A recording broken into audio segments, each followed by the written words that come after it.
I'm on a mission to help high flyers just like yourself, who until now have let the fear of public speaking hold them back from making a bigger impact. Join me as I find out the secret sauce from the world's leading speakers to make your speeches more interesting, enjoyable to give, and impactful for your audience. That's the mission, and this podcast will get you there. My name's Victor Ahipene, and this is the Public Speaking Secrets Podcast. Speaker Nation, what's happening? Welcome to another episode of Public Speaking Secrets. I'm your host, Victor Ahipene, and today we've got Ryan Folan on, who is a keynote speaker who is absolutely obsessed with personal branding. I've watched a few of his talks. They're pretty humorous, but also got deep-seating messages for helping your business. And we're going to delve into a bit of his speaking side of things and then how he's been able to leverage that and a whole lot more. So I hope you're all excited and buckle in, because I'm going to welcome Ryan to the show. Ahoy! It's good to be here, and I know it's secret, so I feel like we're kind of like we're cheating. We're giving the secrets away. I feel like we should be whispering or something. we can whisper away. Thanks for jumping on. Firstly, but can you give people, I guess, a bit of a background about your not necessarily your journey to get to where you are, but were you always a confident public speaker? Was it something that always, came naturally to you? And if it didn't, like how have you kind of progressed from there? Yeah, so before I was a professional speaker, I like to consider myself a professional whistler, and that stopped in second grade. So I was always kind of gregarious, and I came from a family of educators, so I was very focused in school, and that pretty quickly pegged me as a nerd. So a lot of my early life was being picked on for what I thought was cool, because I was taught that school is cool. And so I found that, I kind of turned towards trying to, I guess it's classically when you don't get the attention, you might get some negative attention. And so I thought that whistling was the coolest thing. And then I got caught for whistling in class. And so I learned how to whistle through my teeth. And the teacher still knew it was me. And I thought I was being all real sneaky and everything like that. But that's a story that kind of sticks out because I've always used my voice as a way to communicate. But when I say voice, it's more than just my voice. It's the 4,000 micro movements in my face. It's the way that I hold my body. It's the way that I'm leaning in or out. And I learned that out of necessity because I was being bullied, like physically bullied, harassed. I actually got bullied out of a school, went to another school. It got so bad, I went back to the initial school. And as a result of that, my father put me into martial arts. And it was really when I started to train in martial arts that I realized the power of your voice, which is what you look like and the way that you're breathing and the way that you hold presence. And so through martial arts, I was able to communicate without communicating. And that's really what sparked my passion for the ability to talk without talking. And so I've always been confident in communicating because I was in a position where I was like forced to basically, stand up to those people that were putting me down. And it's easy to be put down when you don't know what to say or you're shy and your body just sort of says that. And when there was a certain point where I was working in an app development company and still passionate about the bullying issue, and we developed the first ever anti-cyber bully app. And this was right when apps were starting, and it was called Word Bully, and it put a filter on different words that would come into the cell phone and trigger it and go back up to the parents, and so they could go right with the source. And so it just naturally, I wanted to speak about this. So I was speaking at high schools, I was speaking at elementary schools, and I don't think I considered myself a speaker, but the impact that I was able to have on the students and the people coming up to me afterwards and just the traction that we got, I just had this epiphany, like here I am standing up on a chair talking to hundreds of students and they heard me. And so that's when I really realized that it is my sharpest tool. And from that point forward, it's been what I lead with. To dive into that just a little bit more, for the people who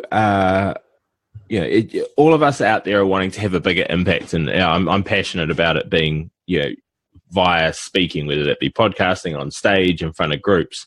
For you, was the getting up in front of these schools, was it primarily to get this app out there, or were you charging a fee to go and speak? How were you approaching? Because I know a lot of people that I talk to. I used to run a podcast called The Youngpreneurs, and a lot of people, they want to get into schools to speak, to share this message, to have this impact. What are some of your insights on that side of things? Well, it's not as easy to speak at schools as you would think. They have limited budget, they have limited time, all their assemblies and the amount of time that students have to be in school are all set. And what we had done is we actually had an entire bus that was wrapped, and we would drive it to these schools, and it was about, the dangers of texting and driving and text bullying. And so we had a larger backing when it went to it. And we were speaking for exposure of the app and for the cause. But when I was there, I wasn't trying to get money out of it. It was literally just sharing my story. And it was kind of a default because nobody else was comfortable speaking in front of the crowd. So it happened as a default. But to speak specifically to this idea of impact, I'm kind of going to sort of spin it on its head. And I argue that nobody cares what you do. And I think that there's a huge misconception out there, right? You have impact and you want to do something. Well, nobody cares what you do. And I argue that they only care about the problem that you solve. And as soon as you flip that, things start to make sense. Because nobody wants, at a school, nobody wants you to come and talk about your talk. But if the school has a problem that you can solve, they might be interested in it. A company doesn't want to just have another speaker come and talk. But if the company has a specific problem that you've identified and you approach them and say, I know you have a problem, I can solve that problem. It just so happens to be that I'd end up speaking. That's really where the magic happens. So my challenge to you is if, whatever it is that you're doing, forget about that for a minute and think about what it is that you're doing. What is the problem that solves? And a really fun exercise for people is answering the question that we all get asked. What do you do? And one of the most powerful things you can do when somebody asks you what you do is tell them it's not what you do that's important. It's going to take everything within your soul to say that. But as soon as you do, it changes the conversation. They're going to look at you funny and they're going to say, excuse me? You say, it's really not what I do that's important. It's the problem that I solve. That's why I get up in the morning. That's what I'm passionate about. It's a burning in me to solve this problem. And then they're going to say, well, what's the problem that you solve? And now they're asking you for the information and you tell them the problem without telling them what you do. And then they're going to say, well, how do you solve that problem? Then you have an opportunity to share what it is. But you can get people interested in what you do without telling them what you do if you solely focus on the problem that you solve. So if you have an impact that you want to make, reverse engineer that and ask yourself, what is the problem that you're addressing? And if you can convince people of that, that's the quicker way to the stage. That's the quicker way in front of an audience because nobody cares what you do. They care about the problem that you solve. Yeah. I mean, I think that's something people don't understand in marketing in general. They talk about, I've got a PhD or I've got this and this. And yes, there's social triggers that help once people realize you can solve their problem. But again, it doesn't matter. It's can you solve their problem? But there's thousands and thousands of people that all look the same. Yeah, exactly. I am obsessed with personal branding, and I think that's the one way to stand out. So if you want to speak at schools, right, you've got to be different. Don't look and smell like everyone else out there that's doing the exact same thing. Find something that's unique. Find something that's particular about you. What is it that makes you different? And I think there's just too many people who look the same and are creating the same messages thinking that that's what they should do, when if you really want to make an impact, chasing after the problem that you're solving and getting creative about it, I think that's what really works. And so predominantly we'll chat about your message and what problem you're solving. What keeps you busy throughout the day? Like, is it going into companies and consulting or to individuals and things like that? What problem are you solving? And then from a presentation point of view or classes or seminars or however you're doing it, how have you crafted a message? Is it a message that you can solve multiple problems with depending on the company, or how does that kind of look? I know there's about 58 questions in there, but yeah, no, that's good. I counted 57. So you're just So the problem that I solve is that people talk too much. They talk so much that they talk themselves out of opportunity, out of a job, out of business, out of relationships. And my solution is this methodology that I call the 313 method. And it helps people position what they do or what their idea is in 3 sentences, 1 sentence, and 3 words. And that's it. I think that too oftentimes people try to solve more than one problem, or they feel like having more than one solution is a better thing. Adam Grant, who's an author I respect a lot, just tweeted out the other day the importance of not giving too much information away for what you do, because it confuses people. You know, if you say that you speak on this and this and this and this and this, you're not going to look like a full solution to somebody. And for me, having a method, having this system, this 313, that is my keynote. But I can tell you how the 313 relates to a personal brand. I can tell you how the 313 relates to leadership. I can tell you how the 313 relates to sales. But I'm not out there saying I talk on sales, I talk on leadership, I talk on this. I talk about my 313. And so I find that there's a lot of opportunity to put a name on whatever it is that you're doing. If you're talking about customer service, so many people are talking about customer service. I've got a friend, Joshua, he talks about the tingly compass. What is the tingly compass? I don't know. I kind of want to know about it. It's the tingly feeling inside of you, which is your intuition. And that's how he talks about company culture and following that compass. So what is it that you're doing, and how can you package it into a way that sounds cool? Like the 313 method, what is that? I don't know. Is this something that Eminem is involved with? No. But I do rap sometimes about it. I've got a 313 rap. So I was impressed with that, by the way. So the idea is that you want to be seen as a full solution. And what I do during the day, I essentially do one of a few things. You know, I'm either developing content, writing. I've got a podcast, The World of Speakers. I've got a radio show called The 313 Show. I'm also a host on the Scale Up Heroes podcast. So 3 ways where my sharpest tool is being used on an audio format. Then we have courses that we've created at InfluenceTree to help people build their brands. And we do consulting with executives. And then we work with corporations to teach them how to create internal influence by giving their employees encouragement to build their own personal brands. Nice. And then what does that look like? Is that just keynote presentations with the corporations? Is that going in and doing day trainings or multiple day trainings, or like how does it look for? Yes, and yes. So keynote is a great way to solve the problem for a one-to-many. Yeah. And then we'll do actual workshops with the executives.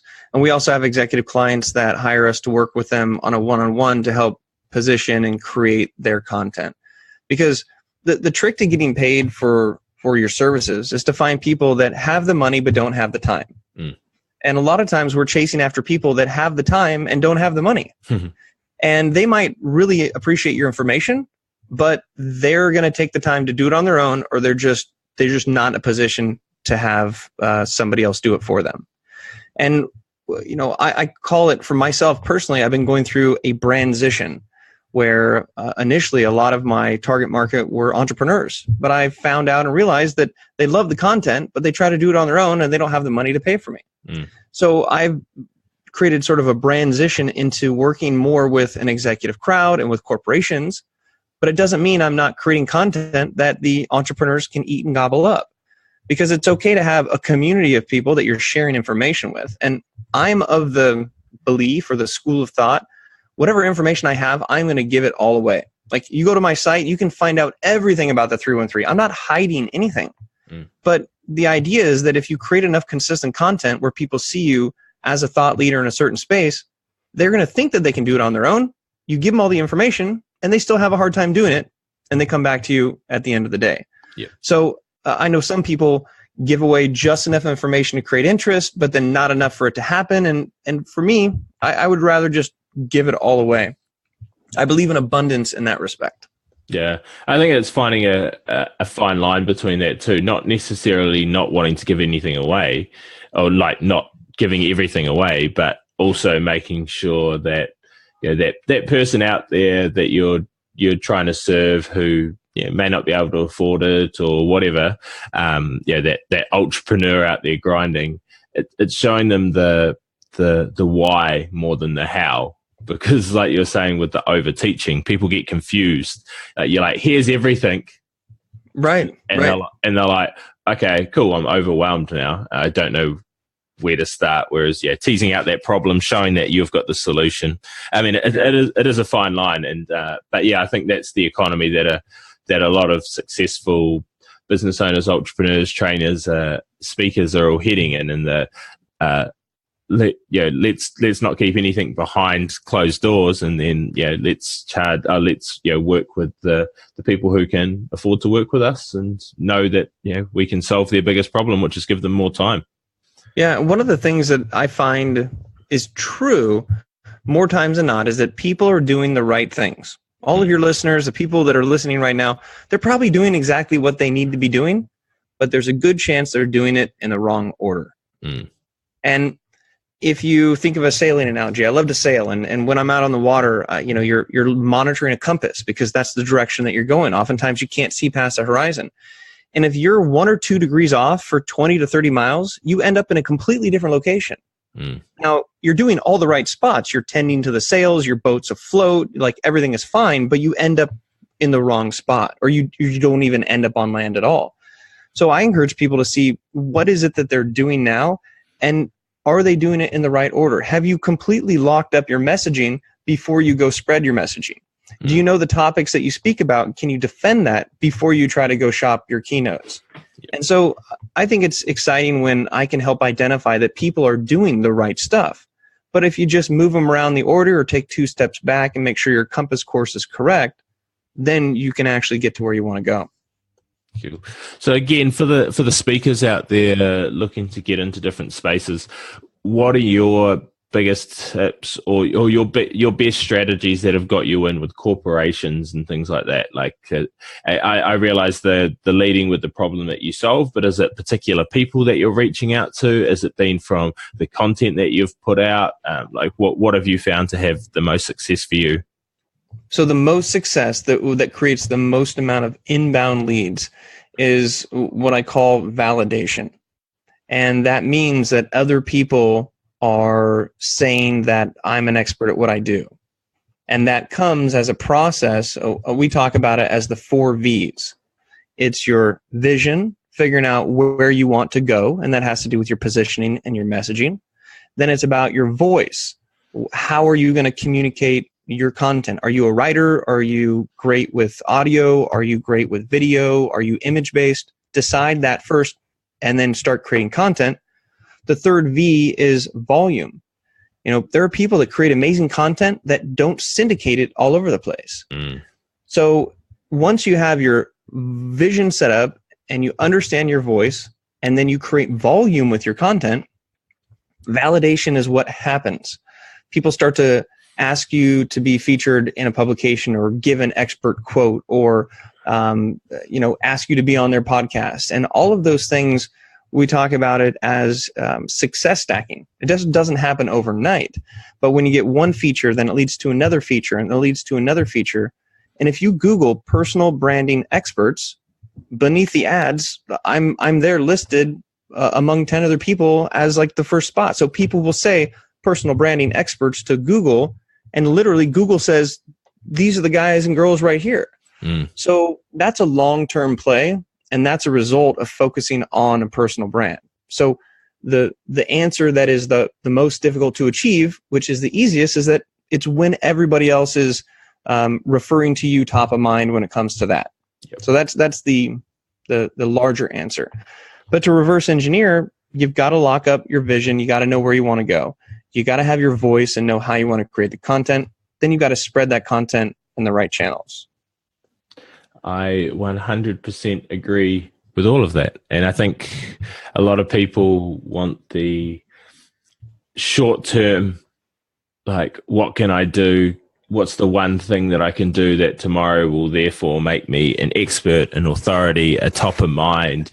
Businesses will be crawling to, blow up my phone and things like that. And what you got to understand is, it's not that your skill set's necessarily going to change in what you teach, but it's a longer game, and you've just got to be consistent and perseverant and keep adding value and doing all those things that you just mentioned, which are super handy. So I'd recommend everyone goes back to those.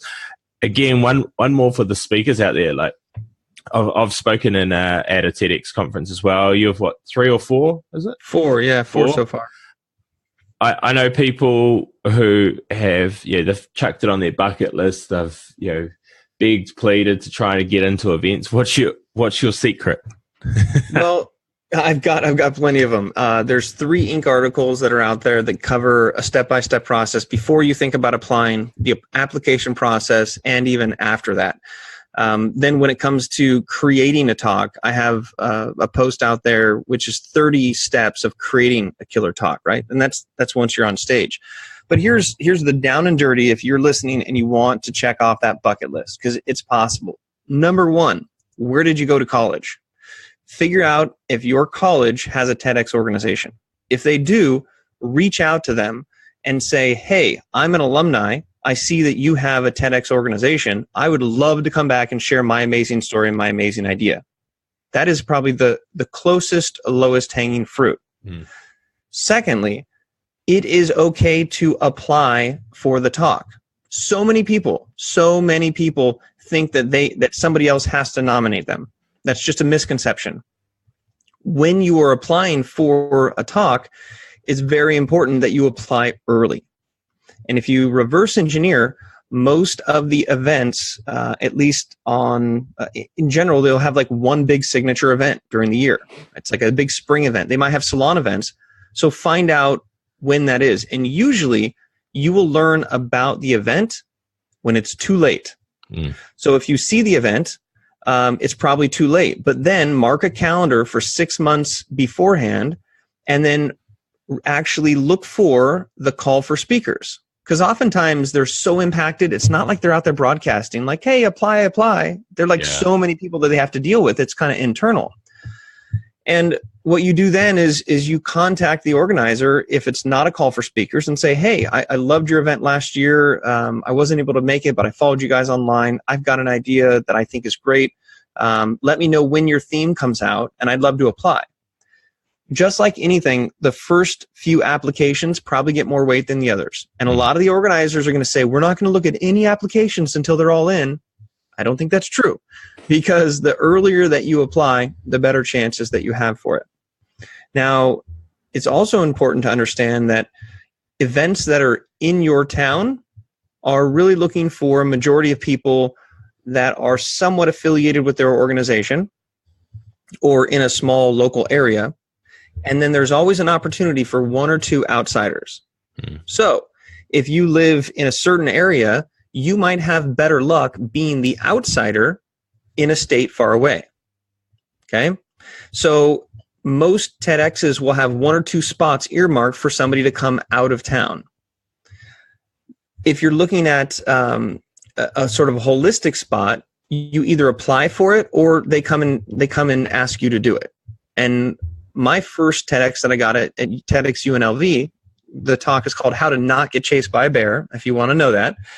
I applied 12 different times over a series of like 2 years before I got my first bite.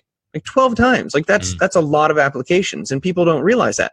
But then I got my first one on the map. This is how you success stack. And then I was able to promote that accordingly. And then I got asked to do my second talk. And then I got asked to do my third talk.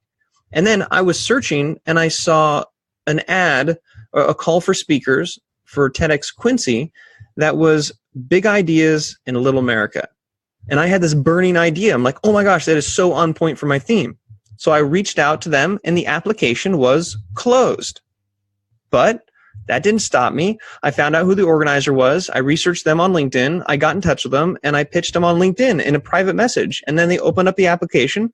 I was able to submit. I was head to head with 20 other people that made the second round because I was in late and I got the spot. So in a general sense, check with your alma mater. That's a good, easy first bet. Get on the radar of where and when these events are, and then reverse engineer when the applications would be due and get a call for speakers in there early. Oftentimes they'll ask for video. It's all about being yourself on the video, not highly produced, but just bringing your energy to it.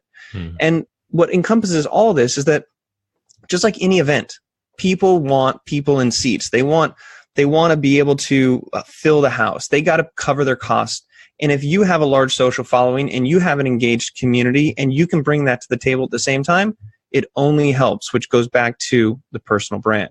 And being on the red carpet is a great brand builder because it still baffles me, but a lot of people don't know the difference between TED and TEDx. The brand halo is so strong. Like, I have not given a TED talk yet. I've given 4 TEDx talks, but the brand halo is strong because people just assume and associate you with everybody else that's on the stage. We actually have a course that we've created called the TED Effect, and you can check it out at grow.influencetree.com. And we not only give away all of our insights and how I've been able to get on the stage and get others on the stage, but we've created a database of like 400 to 500 TEDx organizations and their websites and their contacts, because half the battle is knowing where they are. So yes, it's a bucket list, but follow those simple, somewhat steps and just keep applying. People just don't apply, right? I want to do it. Well, I'll ask people, you want to get on the TEDx stage? Great. When was the last time you applied for it? Huh? Well, I did, but it didn't go in. So you applied one time. Just one time? Really? That's it? Okay. Well, I know exactly why you're not there. So, but again, if you want more reference, because I can't speak too long on it, if you go to ryanfolan.com under media, there's 3 Inc. articles that cover before, during, and after.